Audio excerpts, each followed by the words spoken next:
Bonjour mes petits altérateurs, donc aujourd'hui on va refaire une nouvelle ouverture des boosters Kickstarter.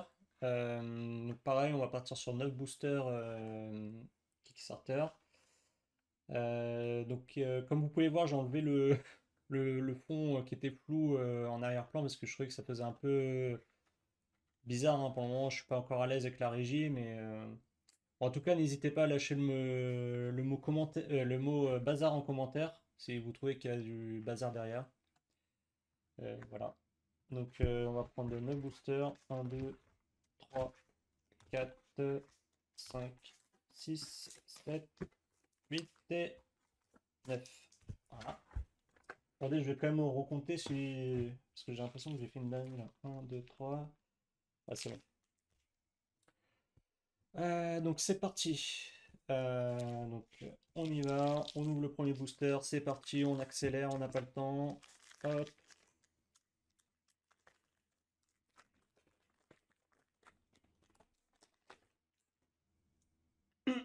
Nevenka et Blotch. Donc ça, c'est pareil, c'est un personnage. Faut pas que je me trompe. C'est un héros. C'est le mec qui se mélange. Ça, c'est des personnages. Les autres, c'est des héros. Bon, bref. Ça, c'est un héros qu'on connaît parce qu'il est dans les decks préconstruits. Euh, donc Lyra a surtout avec ce héros-là, a cette particularité de jouer un peu avec les dés. Donc il y a un peu de RNG sur ces decks-là. C'est toujours assez fun, hein, Nevenka, parce que bon, parfois, voilà, si vous n'avez pas de chance au niveau des dés, bah, ça donne des trucs un peu claqués. Par contre, si vous avez un peu de chance, machin et tout, ça peut donner des situations un peu cocasses et en vrai, vous pouvez rouler même sur des adversaires. Je me suis déjà fait rouler par des Nevenka, genre en mode, je l'ai sous-estimé et au final, il suffisait de faire des jets de 6, des machins, des boosts et tout. Tu comprends pas en fait, tu te fais allumer.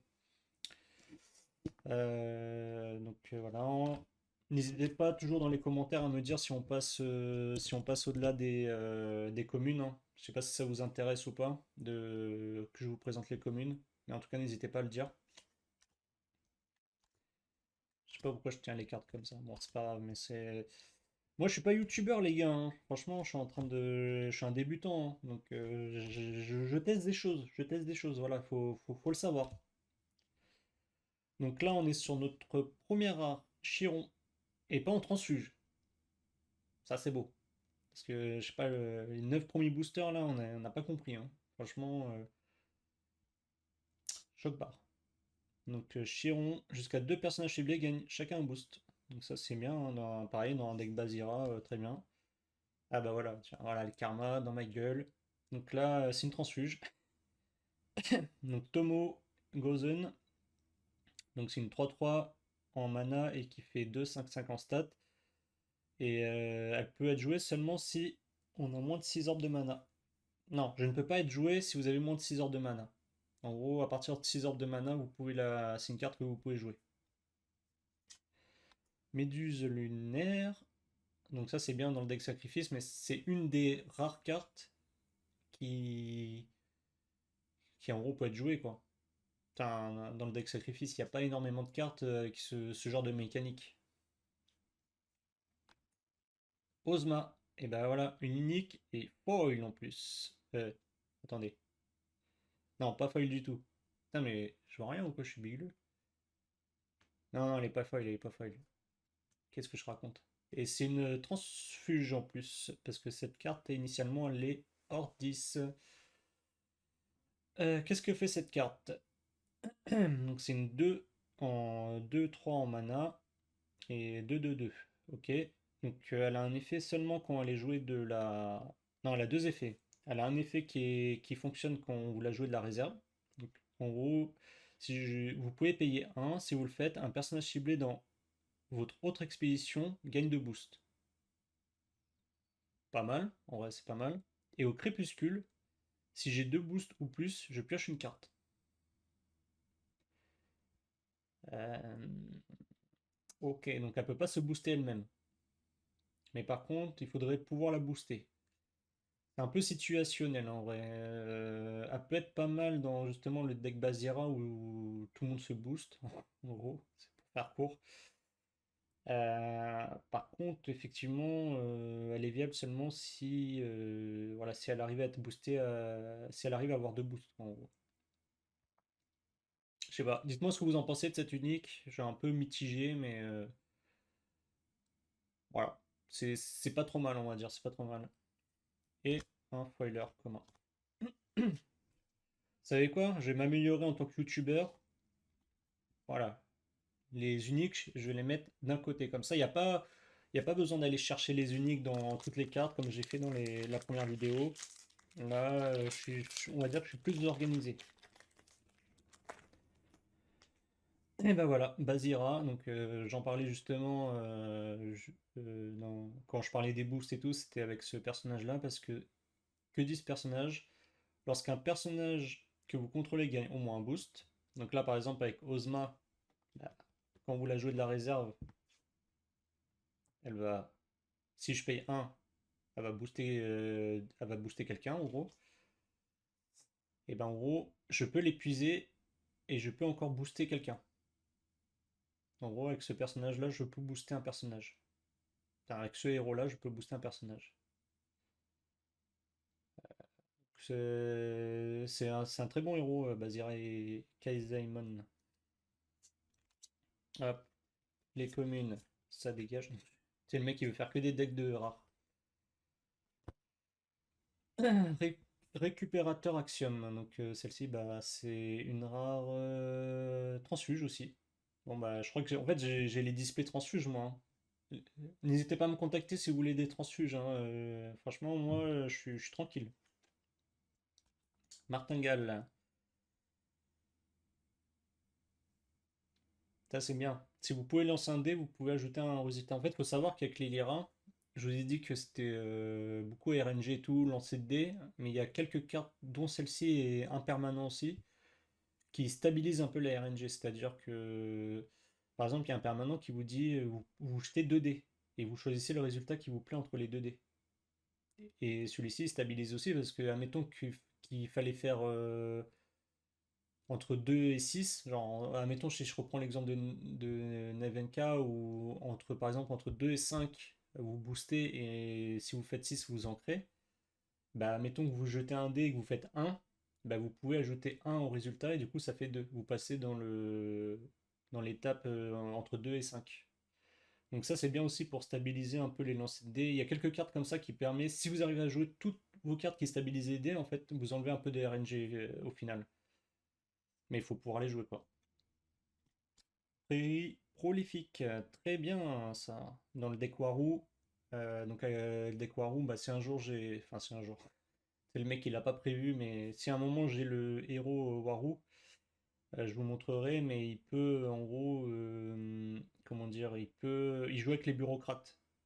Il y a un système de bureaucrates et tout, c'est un deck très très fort. Et ça, c'est un des permanents qui rentre dans le deck. Et une transfuge en rare, parce que celle-ci elle est hors 10 à la base.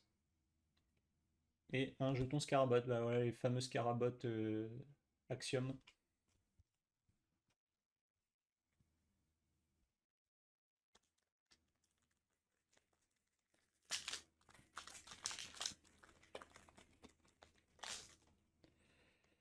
Arjun et Spike. Wow, elle est super en foil. Elle brille tout feu, tout flamme, hein. Franchement, elle est belle, hein, celle-ci. Ouais, franchement. Que fait ce héros? Alors moi, je l'ai joué qu'une fois, il me semble, sur Ex-Altered. J'avais pas trop aimé, je trouvais ça un peu complexe, mais il y en a qui arrivent bien à le jouer, ce héros. En gros, c'est quand vous l'activez, je défausse une carte de la réserve et le prochain personnage de coup de main 3 ou moins que je joue ce tour-là gagne entrée. Donc je vais défausser une carte de ma réserve, je joue une carte qui coûte 3 ou moins, et bah elle va gagner entrée. Voilà, c'est ça. C'est pas mal hein, dans les decks ancrés cette carte, mais par contre ça demande de voilà, ça demande de l'organisation parce que très souvent on n'a pas envie de défausser nos cartes de réserve. En fait, ça peut vite devenir snowball contre vous parce qu'il suffit que vous ayez deux cartes en réserve. Genre en gros, vous allez faire cet effet-là, donc vous allez défausser une carte de la réserve pour pouvoir faire cet effet du héros. Et il suffit qu'en face, il y a un mec qui joue sabotage, donc il vous tue votre deuxième carte, quoi. Vous avez plus de réserve. Ou le pire exemple, c'est en mode, tu as une seule carte en réserve et tu as prévu faire cet effet-là. Bah, si le mec il joue saboté en face, celui-ci il marche plus, quoi. Tu peux plus faire son action. C'est pour ça, c'est un peu compliqué. Je pense qu'il faut jouer pas mal de cartes qui surpeuplent un peu la réserve, quitte à en défausser à la fin. C'est pour ça, c'est un peu compliqué, mais quand tu arrives bien à tout bien sortir, à tout bien formater, bah, on va pas se le cacher, mais ancrer c'est très fort, hein. Ah, l'art alternative. Ouais, c'est ça. Entraînement physique. Donc ça c'est bien pour booster. Deck Bazira. La fée clochette. Très bien. Yongsu, Tisrand, verdoyant.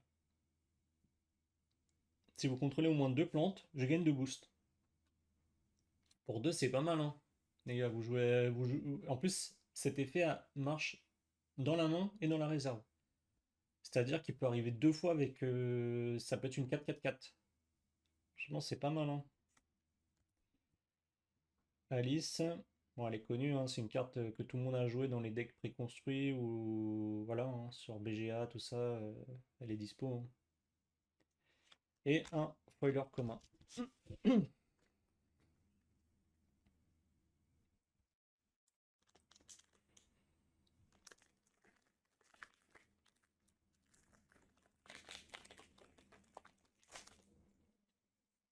Ah, c'est bien, je commence à avoir tous les héros là. Rin et Orchid. Orchid ou Orchid? Orchid, je pense. Ça, je l'ai jamais joué, celui-ci. Tout simplement parce que son effet me parle pas trop. Faudrait que je me penche un peu plus sur le truc, mais j'ai l'impression que pour le moment, c'est très compliqué de jouer ce héros. Parce que c'est beaucoup trop situationnel. Lorsque vous, Lorsqu'une de vos expéditions avance grâce à la plante, donc déjà voilà, il faut avancer grâce à la plante. Si vous avancez grâce à la montagne ou à l'eau, c'est mort déjà. C'est mort. Le héros n'a aucun impact. Par contre, si vous avancez grâce à la plante, piochez une carte, puis mettez une carte de votre main en réserve. L'effet est fort, l'effet est pas mal, mais il faut réussir à proc. Et vu que c'est un peu aléatoire, ça dépend de votre adversaire, ça dépend du terrain où vous allez. Pour le moment, c'est compliqué de la jouer. Je sais pas, dites-moi ce que vous en pensez en commentaire de ce héros, hein. N'hésitez pas, on peut en débattre, on peut échanger, mais c'est vrai que pour le moment, je le trouve. Enfin, je pense qu'il est bien, mais il y a trop de héros qui sont en mode plus simple à jouer.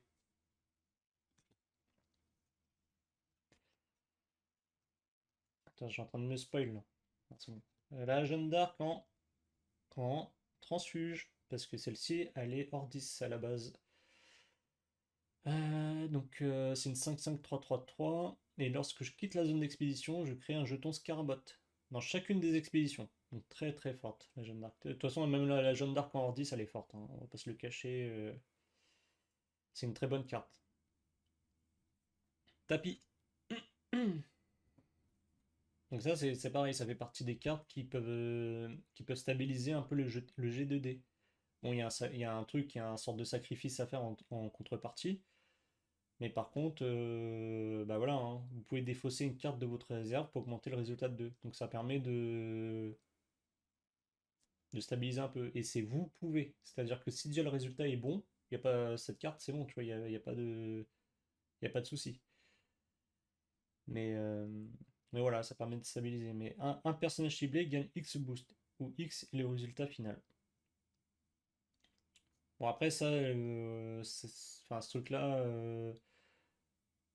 vaut mieux quand même Enfin, vaut mieux quand même défausser la carte pour augmenter le résultat de 2 parce que comme ça vous fait un gros ton. Mais après, si vous n'avez pas de carte en réserve, c'est pas grave, ça marchera quand même. Le Bastion Ordis en Mouna, donc une transfuge. Ah, bah voilà, la Sakarabrou en Izmir, donc sa faction initiale. Et Héros de papier, qui est pour moi une bonne carte, parce qu'elle coûte pas cher. En fait, il faut savoir que dans Altered, les grosses cartes c'est bien, c'est fort, mais les petites cartes sont encore plus fortes dans le sens où, vu qu'on donne des priorités à à chaque, euh, à chaque round, si vous jouez direct, admettons que vous avez 8 de mana et vous jouez directement à Sakarabrou, donc voilà, il vous restera plus que un mana, l'adversaire va avoir l'info comme quoi il vous reste un mana. En fait. Que quand vous avez des petites cartes comme ça à mana, bah, vous pouvez donner plusieurs fois la priorité à l'adversaire jusqu'à temps qu'il passe son tour, et comme ça après vous le finissez. C'est l'avantage des petites cartes à un ou à 2 c'est voilà, tiens, je mets une carte à un à ton tour, je mets une carte à 2 à ton tour, et jusqu'à temps que tu aies épuisé ton mana, et puis le mec au bout d'un moment il est essoufflé, quoi, il se dit on va pas faire ça toute notre vie. Donc celle-ci, pour 1-1, elle a 1 en montagne et 2 en eau, c'est très bien. Si vous êtes, voilà, si vous avez ces deux biomes, c'est parfait, hein. Et un afflux de mana. Pour le moment, on n'a qu'une seule unique, hein, les gars. Je sais pas ce que vous en pensez, mais moins bien que les 9 premiers boosters, là, hein. Il en reste combien? Il en reste 5 avec celui-ci.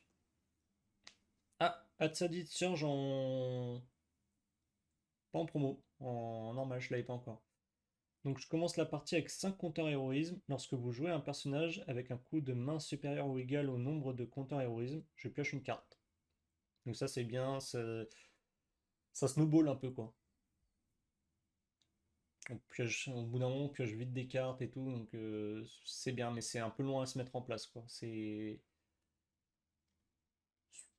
Ouais, c'est une carte qui est pas mal quand même. Enfin, c'est un héros qui est pas mal. Hop, on passe. Ouais, j'étais en train de bugger, mais. Ingénieur de la fonderie en rare. Non, j'allais dire en transfuge, mais pas du tout. Itsumbushi. Un personnage ciblé gagne un boost. Celle-ci, c'est une transfuge, elle est Bravos initialement. Ah, Lisba de Baba. Un très bon permanent. En transfuge. À la base, celle-ci, elle est Izmir. Donc en gros, quand vous la jouez de la main ou de la réserve, vous piochez une carte. Et quand on l'active, celle-ci, vous sacrifiez un personnage et du coup, vous faites un après vous. Pour ceux qui connaissent pas après vous, c'est une mécanique. En fait, c'est une mécanique qui fait que quand c'est à votre tour, vous dites après vous, enfin, vous faites l'effet après vous. Il y a certaines cartes qui le fait, il y a un héros aussi qui le fait. Et ça fait que vous passez pas votre tour, vous dites juste après vous, donc vous n'avez pas besoin de jeu de cartes. Et vous redonnez la main à l'adversaire. Donc ça veut dire qu'il est obligé de jouer 2 fois de suite. Et c'est une mécanique qui est très très forte parce que du coup, quand vous commencez à voir que on commence à être rude un peu de mana des deux côtés et que vous lui dites, vous lui faites l'effet après vous, lui il va forcer à jouer. Soit il se dit bon bah je joue, ou soit il se dit je passe, je joue pas. Du coup lui passe son tour. Et après, il vous redonne la priorité. Donc, vous pouvez soit vous adapter ou soit vous passer aussi. C'est une mécanique qui est très très forte. Jour de célébration. Donc, les expéditions ne peuvent pas avancer ce jour. Voilà. Clair, net, précis, hein. C'est en mode ok, je suis dans la merde. L'outil veut me terminer. Et bah, je joue cette carte. Personne n'avance. Et voilà. Et un afflux de mana.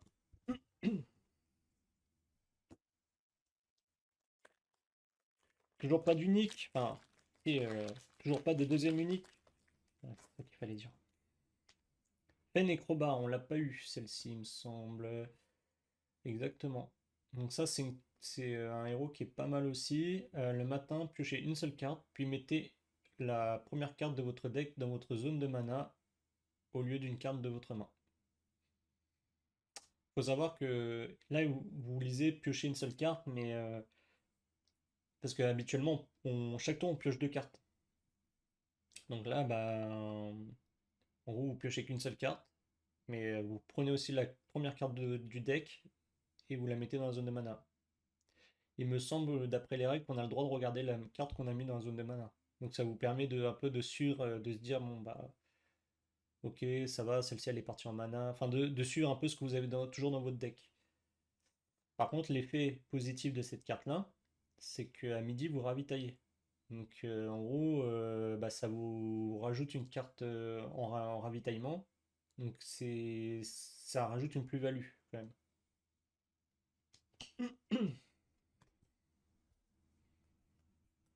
Ça me bute parce que je suis en train d'expliquer tous les trucs, mais il y aura que les gens qui connaissent Altart qui vont regarder les vidéos, ils vont se dire mais pourquoi il nous explique, on connaît, je sais pas ce qu'il nous fait lui. Mais ouais, mais les gars, s'il y a des débutants qui viennent sur ma chaîne, hein, vous y pensez? Première carte rare, le puissant Djinn. Donc ça c'est bien pour un peu ramp. Donc en gros, au lieu qu'elle aille dans la défausse, elle peut aller directement dans la zone de mana.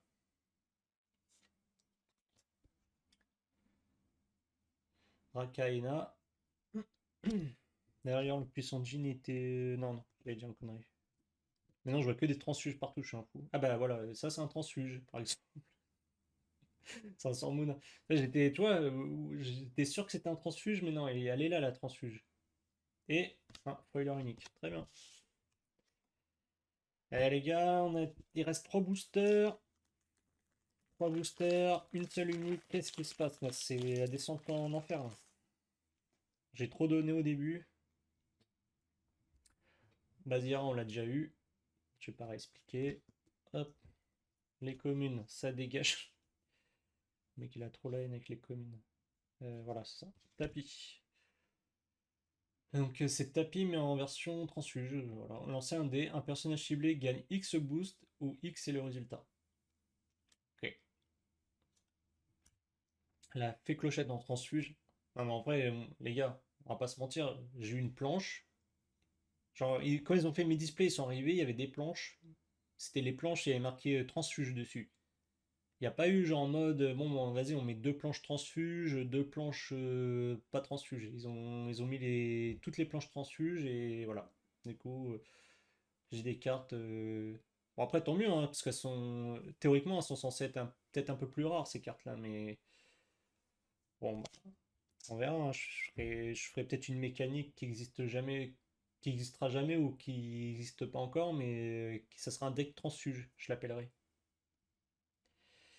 Moisson de mana. Mettez un personnage ou un permanent ciblé dans la zone de mana de son propriétaire. Permanent. Un removal. Guerrière de Havre. En transfuge. Ouais. Dites si la théorie est fausse quand même. Et un token. Après, ça se trouve, tout le monde a autant de transfuges, hein, je sais pas, moi j'avoue, j'ai pas regardé en détail.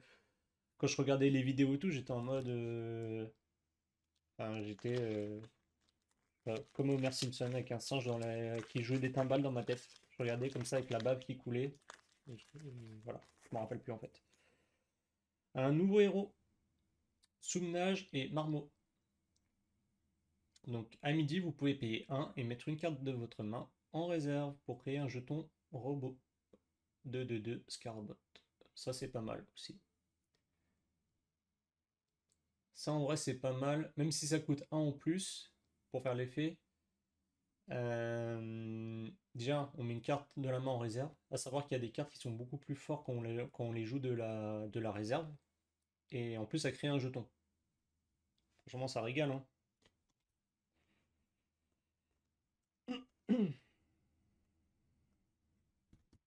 Hop, et trois petits cochons en pas transfuge. C'est Axiom de base. Par contre, celle-ci, c'est une transfuge. Donc, c'est Chiron qui est Bravos initialement. Zou et un foiler rare. Et le dernier booster qui régale, qui fait plaisir à toute la famille. Pourquoi je dis ça? Pourquoi je dis ça? Fenecrobar, on l'a déjà eu. Hop.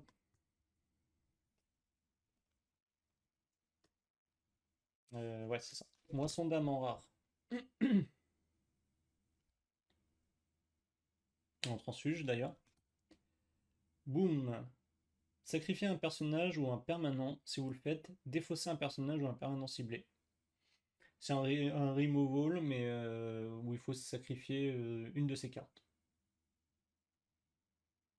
Bon. En action, je sais pas trop.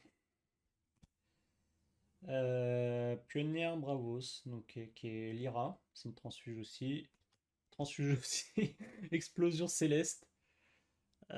Défausser jusqu'à 2 cibles, personnage ou permanent. Piocher une carte. Ça c'est fort, mais par contre c'est cher. C'est fort mais c'est cher. Easy Talk, très bien en rare. Voilà une carte pour Warou. Et un jeton. Et bah là, de grosses déceptions, hein. Franchement, on a eu qu'une seule unique dans ces 9 boosters, qui est Ozma. Donc voilà, je vous remets la carte. En plus, c'est une transfuge aussi, parce qu'elle est, comme je vous disais, elle est hors 10 initialement, celle-ci. Voilà. Donc n'hésitez pas à me dire dans les commentaires ce que vous avez pensé de cette ouverture. Bon, je pense que beaucoup de gens vont dire que j'ai pas eu trop de chance par rapport à l'autre ouverture où j'ai eu une promo et 3 uniques. Bon, après, il faut bien que ça s'équilibre, hein. Parce que je crois que tu es censé avoir entre 7 et 8, entre 6 et 7 uniques par display. Donc je suis à 4 au final. Ouais, on commence à pas mal s'approcher du compte, hein. Donc voilà, n'hésitez pas à lâcher votre pouce bleu, à mettre les notifications et n'hésitez pas à lâcher des commentaires, à débattre un peu sur la carte unique ou sur ce que je dis, si je dis de la merde. N'hésitez pas à le dire, hein. Franchement, je suis ouvert à toute. Non, pas à toute proposition. On se calme, on se calme. Mais voilà, n'hésitez pas à échanger avec moi et je vous répondrai dans les commentaires.